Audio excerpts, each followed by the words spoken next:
Apa kemudian di PPG itu perlu kami sampaikan, perlu didesain ulang dan juga desain tersebut harus segera menyesuaikan dengan perkembangan terkini. Yang pertama ini berkaitan dengan mindset guru. Jadi kalau kita lihat perkembangan terakhir di proses pelaksanaan sertifikasi guru atau pada semangat guru ketika mengajar, pertama yang sering kita temukan hasil penelitian yang ada adalah bahwasanya sertifikasi kurang memberikan dampak yang serius terhadap perubahan mindset guru.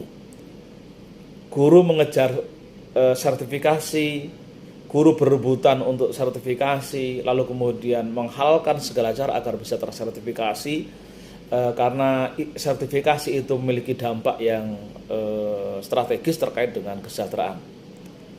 Memang secara lahiriah terlihat normal, tapi secara agama juga menjadi tidak normal. Lalu kemudian beberapa kasus kita temukan guru-guru yang sudah dinyatakan tersertifikasi, ternyata cara mengajarnya tidak jauh lebih baik daripada guru yang belum tersertifikasi. Nah, itu yang kondisi ini dalam beberapa temuan juga terlihat guru sudah berstatus PNS, sudah tersertifikasi, lalu ketika diberikan beban mengajar tambahan sedikit, misalkan di luar 24 jam atau 24 JTM, itu juga tidak mau karena merasa sudah cukup dengan 24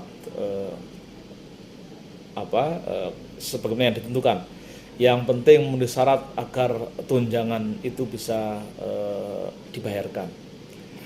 Jadi mindset ini perlu berubah, perlu dirubah. Nah, saya kira peran-peran penyelenggaraan PBG menjadi penting agar di sini guru juga memiliki komitmen yang serius di dalam ketika dia menjadi guru, karena ketika negara melakukan pendataan, negara melakukan pemetaan terhadap kualitas pendidikan, itu mau tidak mau guru yang menjadi tolak ukurnya, guru yang menjadi sasaran kesalahannya.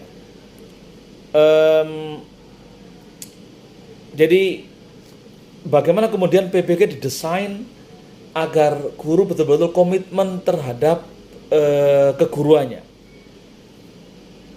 Banyak persoalan di pendidikan kita yang harus dibenahi secara sistematis, terstruktur, dan juga kerja bersama-sama, sehingga kemudian penyelenggaraan pendidikan itu bisa on the track, jalan pada rel yang kita harapkan.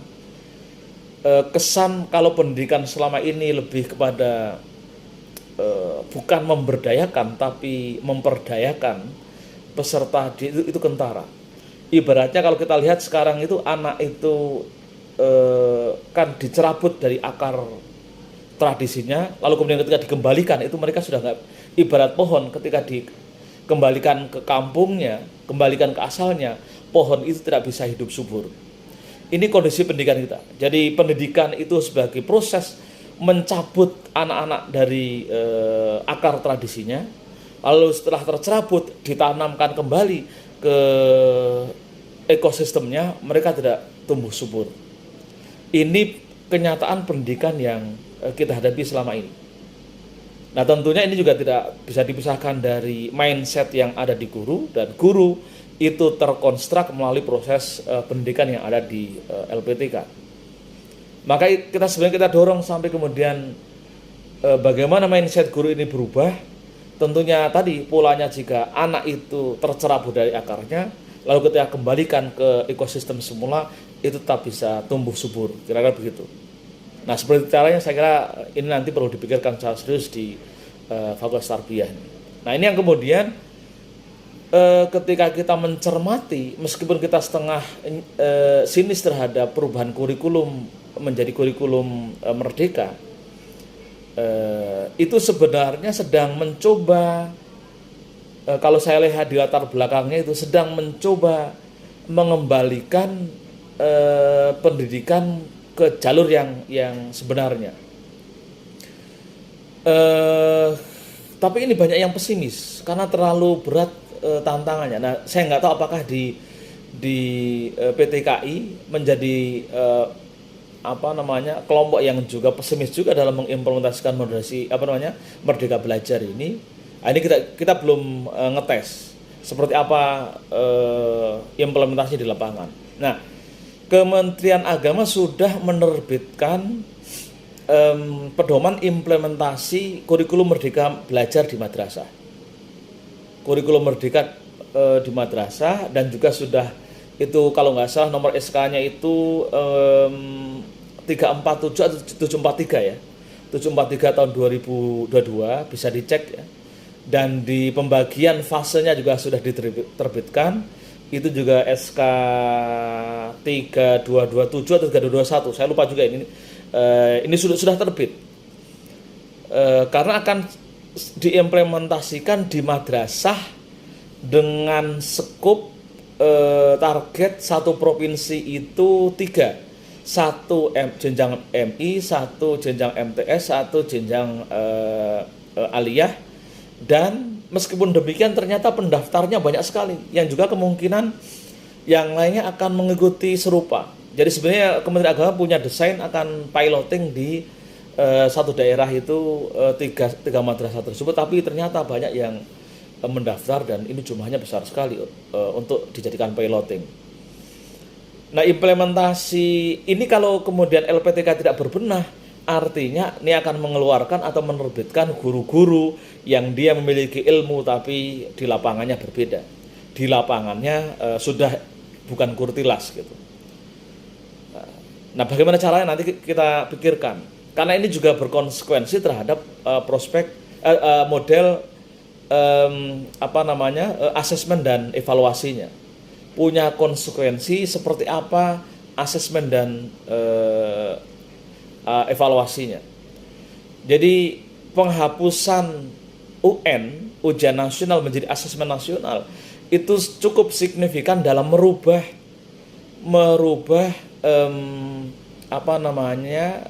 gaya belajar, termasuk juga nanti di tagihan.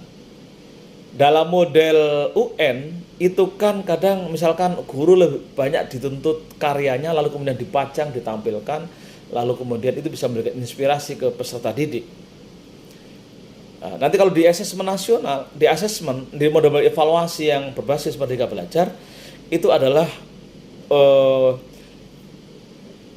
perspektif itu dirubah dari yang awalnya berorientasi pada atau berpusat pada pendidik, lalu kemudian berpindah menjadi berpusat pada peserta didik. Guru punya karya banyak, lalu kemudian dibangga-banggakan kepada orang, itu sudah bukan zamannya. Karena ya meskipun itu tetap dituntut ya. Karena yang penting di dalam nanti proses evaluasi itu bagaimana memberikan penghargaan terhadap karya-karya anak, betapapun jeleknya itu. Jadi yang sekarang itu di blow up adalah karya-karya anak. Ketika misalkan dalam hal evaluasi hasil misalkan, ya ketika buku ya seperti apa karya anak dan lain sebagainya. Dan terlebih ke dalam ilmu-ilmu sosial misalkan di model evaluasinya atau yang bahkan di ilmu-ilmu yang berbasis sains itu model evaluasinya adalah bagaimana bisa mendeteksi peningkatan cara-cara berpikir tingkat tinggi atau literasi atau HOTS dalam bahasa yang lebih familiar di kalangan kita. Jadi bagaimana anak-anak bisa memahami materi-materi yang diajarkan di sekolah itu, lalu kemudian bisa dikontekstualisasikan ke dalam konteks kehidupan nyata, bahkan memiliki kontribusi dalam penyelesaian persoalan-persoalan kehidupannya. Ini persoalan yang jadi perubahan model evaluasi, model penilaian ini bagaimana sekarang bisa menerjemahkan seluruh ilmu yang diajarkan di perguruan tinggi itu juga mahasiswa bisa terinspirasi dengan ilmu itu, dia bisa terbantu untuk menyelesaikan persoalan-persoalan hidupnya. Ilmu matematika, kimia, fisika itu harus betul-betul bisa terpakai. Itu yang kemudian disebut dengan literasi dan numerasi. Ini Nah, bagaimana caranya? Ya, lagi-lagi nanti LPTK harus memikirkan yang demikian ini secara lebih serius. Sekali lagi ini juga saya sampaikan berulang-ulang untuk membangun keprihatinan kita bersama, bahwasanya hasil asesmen terhadap peserta didik tahun 2021 itu hasilnya nilai literasi siswa itu sangat rendah. Bukan rendah lagi tapi sangat rendah. Dia ada di angka 1,2 dari 5 level. Di jenjangnya sampai 5 tapi hasil literasi itu rata-rata 1,8. Ini sangat memprihatinkan. Artinya ketika berbicara literasi seperti ini, anak itu bukan berarti bodoh. Anak bisa jadi matematikanya 10, 9, 8 ke atas. Kimia juga begitu, bahasa Arab juga begitu, bahasa Inggris juga begitu. Semua ilmu yang diajarkan di pendidikan formal itu tinggi. Tapi menggunakan ilmu itu untuk kehidupan, untuk kehidupan realnya, atau menggunakan ilmu untuk menyelesaikan sebagian permasalahan kehidupannya, itu mereka tidak bisa. Itu yang dimaksud dengan literasi itu. Bayangkan ilmu yang mereka ajarkan hanya ada di otaknya, tapi tidak bisa diterjemahkan ke dalam tangan dan mulutnya. Nah, ini menjadi sekali lagi ini menjadi penting untuk diperhatikan. Nah, rendahnya literasi siswa ini ternyata berbanding lurus dengan kualitas guru yang dilahirkan oleh seluruh fakultas tarbiyah dan ilmu keguruan se-Indonesia, baik negeri maupun swasta. Kami di madrasah melakukan asesmen terhadap kompetensi pedagogik dan profesionalnya. Ternyata dari sisi pedagogik itu sudah lumayan, nilainya sudah rata-rata 4,8. Tapi di profesional itu lebih jauh lagi, di bawah 4. Ini memprihatinkan. Nah, ini lagi-lagi juga menjadi kritik bagi fakultas tarbiyah. Apakah guru ini akan selesai diajari di pedagogik tapi melupakan profesionalnya? Kan gitu. Ini menjadi persoalan serius. Ketika kompetensi profesional rendah, lalu apa yang mereka ajarkan? Apakah mereka hanya belajar bersenang-senang saja? Karena ternyata juga ketika pedagogik itu hanya 4,8 rata-rata. Ini memprihatinkan. Nah, lagi-lagi moncong kesalahan itu lalu kemudian mengarah kepada fakultas tarbiyah, fakultas keguruan pada PTKIN. Karena guru-guru madrasah hasil asesmennya itu profesionalnya juga jeblok, pedagogiknya juga jeblok. Lagi-lagi inilah yang kemudian pentingnya fakultas tarbiyah melakukan refleksi apa yang salah dengan diri kita semua. Literasi rendah, asesmen di guru juga rendah. Jangan-jangan kita yang di LPTK juga memiliki kompetensi yang tidak ideal. Sebagai orang yang baik, saya kira lagi-lagi memang kita harus menyalahkan. Saya sendiri menyalahkan. Jangan-jangan juga ini juga berkaitan dengan kebijakan kementerian yang tidak populis. Kebijakan kementerian yang tidak mencerdaskan guru. Mungkin juga LPTK juga merefleksikan, jangan-jangan kita ada yang salah dengan kurikulum ketarbiyahannya. Kita sering mendengar misalkan di beberapa rapat itu bagaimana kengototan para pembela pedagogik, pokoknya untuk keguruannya ini ya tarbiyah, keguruannya ini ya pedagogiknya dan seterusnya. Tapi justru ketika dievaluasi ternyata menjadikan drop, jatuh pada aspek yang lain. Ternyata di pedagogiknya juga tidak unggul, di profesionalnya jatuh terpuruk. Nah, lagi-lagi ini juga menjadikan keprihatinan kita bersama. Sekali lagi, jadi di Merdeka Belajar ada proses yang dimana di situ punya konsekuensi merubah mindset dan juga merubah model evaluasi. Tentunya LPTK mau tidak mau harus mengikuti perubahan paradigma pendidikan ini. Nah, lalu kemudian yang lainnya, ketika berbicara tentang HOT, saya barusan membuka beberapa hal termasuk soal dan model inisiasi yang ditawarkan oleh para dosen selama proses PPG ini ternyata tidak bisa mendorong kepada satu proses pembelajaran yang hot. Mudah-mudahan saya melihat salah satu dosen yang tidak hot saja ya, tidak semuanya. Tapi ini nih, karena kemarin saya melihat kemarin itu saya di Palembang, sama juga saya deteksi gimana mereka bikin soal yang hot, gimana mereka membuat tawaran-tawaran pertanyaan, inisiasi, instruksi yang hot, ternyata juga sama, cenderung copas antara di KB 1 dengan KB yang lainnya. Tidak ada kreativitas membuat sebuah instruksi yang bervariasi. Nah, apakah ini juga bagian dari dosa-dosa itu? Saya kira juga kita harus mengevaluasi diri juga ya.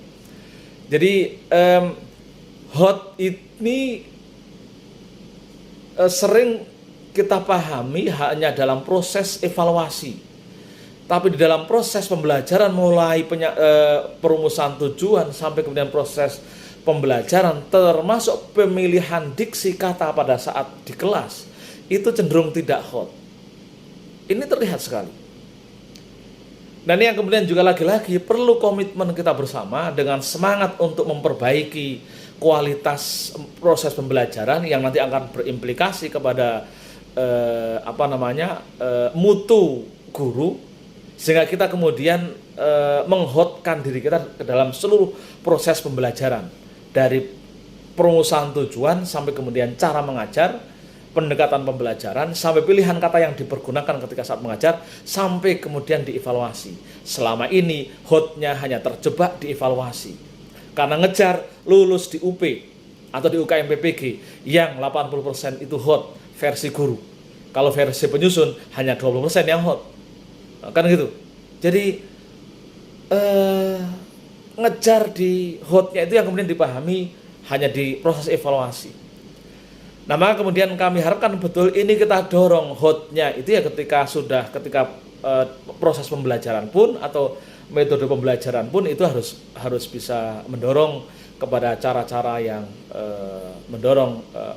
meningkatkan kemampuan berpikir tingkat tinggi. Maka kemudian diingatkan lagi dalam proses pembelajaran. Di dalam proses pembelajaran itu 6 kompetensi atau 6C itu diingatkan lagi. Karena ini juga terlupakan, baik di sekolah maupun di perguruan tinggi. Tapi kalau di perguruan tinggi relatif lebih sedikit, atau lebih banyak 6 diimplementasikan dibanding di sekolah. Kalau di sekolah itu dari 6 itu paling hanya 1 atau 2 yang diterapkan. Nah, apa itu 6C yang saya ingat aja yang saya sampaikan. Pertama adalah critical thinking, tradisi berpikir kritis. Seperti apa proses pembelajaran yang bisa mendorong tradisi berpikir kritis? Nah, tentunya di sini kalau seorang evaluator dia hanya di hot saja, dari pertanyaan yang kemudian hot itu pertanyaannya stimulusnya panjang, lalu kemudian stemnya, lalu kemudian ada opsi 5 aspek penjebaknya, berfungsi dan seterusnya. Tapi bagi seorang pendidik, critical thinking itu ditumbuhkan semenjak kita berinteraksi dengan para peserta didik. Kalau dosen ya ke mahasiswa, itu harus mendorong cara berpikir kritis. Bukan kritik ya, tapi kritis. Beda kritik dengan kritis. Bisa juga dimulai proses pendekatan. Ini beberapa langkah ini harus didorong. Mendorong berpikir kritis. Silakan dicari berpikir kritis seperti apa. Kita biasanya itu ketika berpikir kritis ya diskusi, lalu di situ perdebatan, menggali sesuatu yang dibalik teks, dan seterusnya. Bukan habis membaca makalah. Ini yang terjadi kan sekarang ketika di mahasiswa ada diskusi, habis waktunya untuk baca makalah.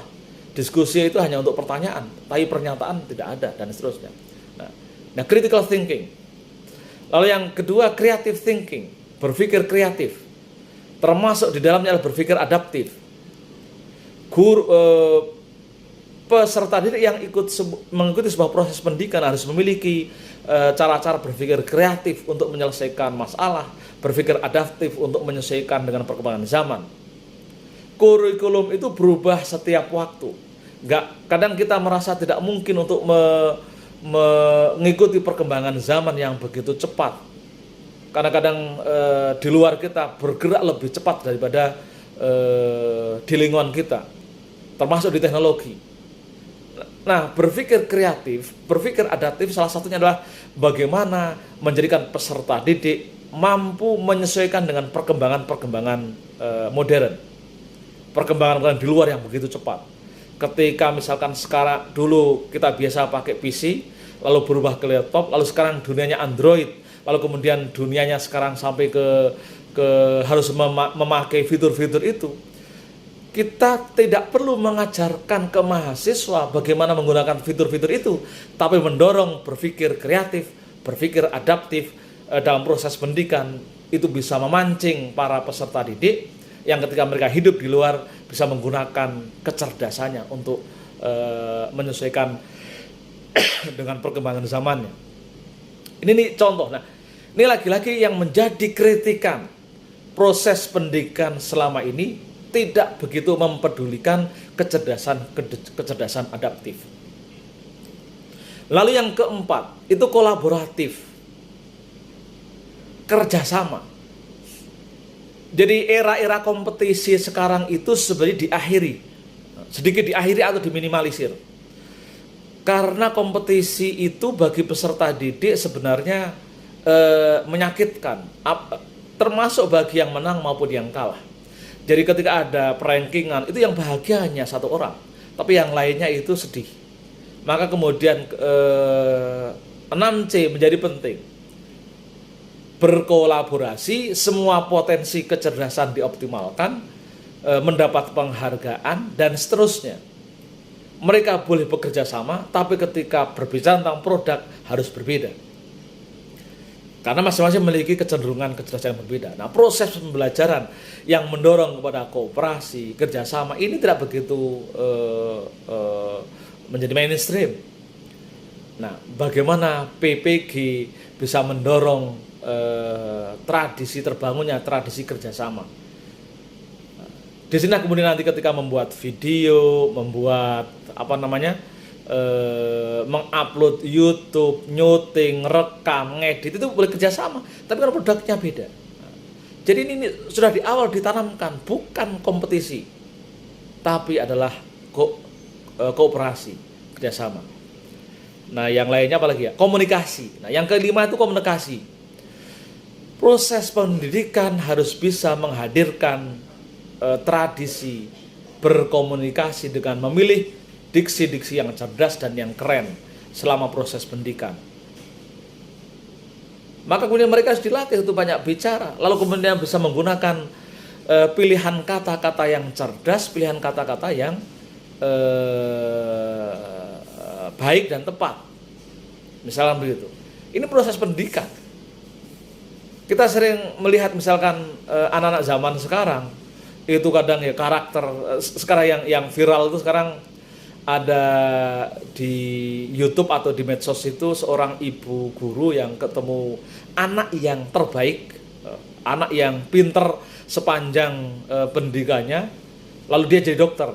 Lalu ketika dia berobat ketemu, kamu si ini nih ya, ternyata bilang, siapa ibu? Saya guru kamu yang dulu jadi wali kelas kamu. Lalu kemudian anak, oh ya, dianggap biasa. Ini karakter orang yang pinter-pinter itu ya, karena dulu proses pembelajarannya menekankan menekankan kepintaran yang dikembangkan, bukan karakter. Lalu suatu ketika si Bu Sri itu ketemu dengan naik mobil atau bannya bocor di tempat yang seram, gelap, lalu dia meminta tolong ke jalan, siapa yang baru mau membantu, dan ternyata nggak ada.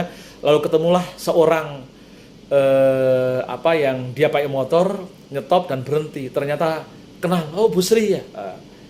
Dia kenal. Padahal di dalam sejarahnya dia bukan anak yang pintar. Lalu akhirnya gurunya, mantan gurunya atau guru wali kelasnya diantar, diinapkan, lalu dia urus mobilnya, urus kendaraannya. Nah itu yang kemudian bagaimana pendidikan karakter, memilih komunikasi, keterampilan komunikasi, yang memilih kata yang tepat itu menjadi penting dan harus ditanamkan kepada para mahasiswa. Nanti mahasiswa akan menularkan kepada guru dan seterusnya. Itu jauh lebih penting daripada anak yang pintar tadi, tapi tidak memiliki karakter. Itu C yang kelima. C yang keenam saya lupa. Nanti cari sendiri. Jadi itu diminta dibangkitkan kembali. Jadi ini hasil pemetaan yang dilakukan oleh Kemendikbud yang menjadi keprihatinan, lalu kemudian kami sampaikan di PPG ini untuk dioptimalkan. Nah, saya langsung ke yang terakhir, yang TPACK. TPACK dalam pembelajaran, TPACK dalam pembelajaran, Technological, Pedagogical and Content Knowledge. Ini juga kami tekankan untuk diperkuat lagi. Di pertemuan yang selanjutnya kalau nggak salah saya juga menyampaikan, TPACK harus diperkuat lagi. Nah, dosen Fakultas Tarbiyah itu kalau bisa diwajibkan, Pak Dekan nih, atau Pak Muslih nih, Pak Widi 1 harus mewajibkan kepada seluruh dosen kalau bisa memiliki fitur-fitur, bisa memanfaatkan fitur-fitur perkembangan teknologi informasi yang terbaru. Tidak hanya Facebook, tidak ada IG, tidak hanya TikTok, tidak hanya Twitter, tapi ada Line, ada macam-macam lah di situ ya. Ada YouTube, harus ada. Sehingga mereka bisa berkata ke para guru, saya saja yang dosen sudah sekarang punya YouTube, punya TikTok, punya IG, punya Facebook, punya apalagi. Semua harus dikuasai. Karena itu adalah menjadi fitur-fitur teknologi yang bisa membantu dalam penguatan kompetensi peserta didik, ya, melalui pemanfaatan teknologi. Saya juga berusaha begitu. Saya memiliki YouTube. Sudah 70-an video kalau nggak salah yang saya ungkap, yang saya naikkan. Saya akan bilang, oh saya bisa kok, masa Anda nggak bisa, kira-gitu ya. Dan itu saya kerjakan, biasa saya kerjakan ketika di pesawat, ketika nggak bisa ngapa-ngapain, saya ngedit, merekam, menggabungkan ke video-video dan merender menjadi satu video. Saya kerjakan ketika di kendaraan. Karena kalau di kantor kan jelas itu menyalahi. Di kantor udah pekerjaannya numpuk. Nah itu saya kerjakan begitu. Pokoknya tidak ada waktu yang terbuang sia-sia selama sela-sela kehidupan saya. Kira-kira begitu ya. Saya punya Facebook itu 3 dan aktif semua. Saya punya fanpage itu sudah sekitar 10.000 follower saya. Saya punya IG 2. Anda kalau misalkan aktivis Instagram, Anda bisa cari nama saya misalkan Anis Maskur, Kang Anis atau Mas Anis. Di Facebook juga gitu, ada Anis Maskur, ada Kang Anis Maskur, ada Mas Anis Maskur. Di YouTube ada Kang Anis Channel misalkan. Itu bagian saya ingin menunjukkan, oh saya bisa. Bahkan ketika saya ngajar, saya pakai instrumen-instrumen itu untuk memperkuat mengimplementasikan TPACK dalam proses pembelajaran. Karena saya masih ngajar. Saya hari Jumat, hari Sabtu masih ngajar. Dan saya pakai TPACK itu dalam proses perkuliahan dan juga dalam proses pembelajaran. Nah, ini penting, karena saya yang mengatakan, saya aja bisa. Saya akan menyombong, saya yang sibuk begini aja bisa, kira-kira ya. Masa Anda nggak bisa? Kira-kira nanti ke mahasiswa begitu. Apa sih kesibukan Anda? Kira-kira gitu. Jadi biar tidak kabur maktan. Jadi ini lagi-lagi menjadi fakta empirik yang menjadi yang diprihatinkan kita. Lalu teman-teman di LPTK memperbaharui proses pembelajaran di PPG, ya, memiliki komitmen yang kuat untuk juga mencerdaskan guru, bukan hanya meluluskan guru, tapi mencerdaskan guru sehingga mereka akan menjadi guru-guru yang cerdas dan akan melahirkan siswa yang cerdas. Nah, tapi walaupun misalkan Anda tidak mengimplementasikan yang 8 keprihatinan yang 8 ini, itu tidak akan ketahuan, tidak akan terdeteksi. Maka lagi-lagi ini betul-betul hanya membutuhkan komitmen moral dari para LPTK, para dosen di LPTK. Karena kita tidak tahu ketika merubah mindset seperti apa yang dilakukan. Ya kami paling hanya bisa tadi ngedeteksi seperti apa contoh-contoh evaluasi, contoh-contoh instruksi yang diberikan oleh dosen ketika berhadapan dengan mahasiswa. Contoh-contoh soal hanya itu saja yang kita ketahui. Tapi di proses itu lebih banyak berbasis pada komitmen moral individu para dosen. Nah,